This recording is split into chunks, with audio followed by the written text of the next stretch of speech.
അച്ചു എന്ന് പറഞ്ഞാല് എന്താണോ ഉള്ളിലുള്ള അതെന്നെ പുറത്തും. അങ്ങനെ ഒരു മാസ്കിങ് ഇല്ല. അതെനിക്ക് പെട്ടെന്ന് മനസ്സിലായി.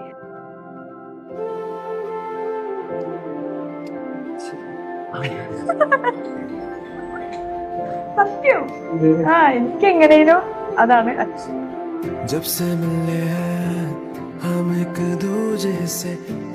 ഫസ്റ്റ് നമ്മള് റെഡി ആയി വന്നപ്പോ ഭയങ്കര ഒരു ശരിക്കും ഒരു ഹാപ്പി ടിയേഴ്സ് മൊമെന്റ് ചെയ്യുന്നത്.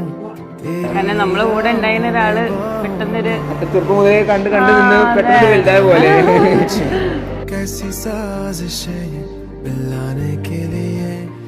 എല്ലാവർക്കും ഇഷ്ടപ്പെട്ട കുട്ടിയാണ്. എല്ലാവർക്കും ആദ്യം തന്നെ ഫസ്റ്റ് ഇംപ്രഷൻ അല്ലേ നമ്മളിപ്പോ എല്ലാവരും ഇന്നാണുള്ള കാണുന്നത്. അച്ഛൻ ഇങ്ങനെ പറഞ്ഞതിന് ഇങ്ങനെയാണ് ഇവിടെയാണ് വീട് അങ്ങോട്ടും ഇങ്ങോട്ടും എന്നൊക്കെ പറഞ്ഞു.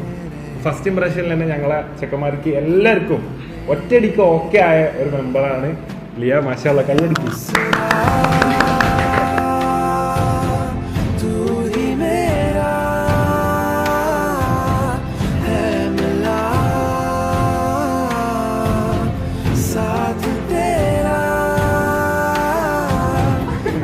ഉണ്ടോ? ഞാൻ പറഞ്ഞോ? സത്യം ഐ ലവ് യു അങ്ങനെ ഒരു ഇത് ഉണ്ടായിട്ടില്ല. പക്ഷെ ഇങ്ങനെ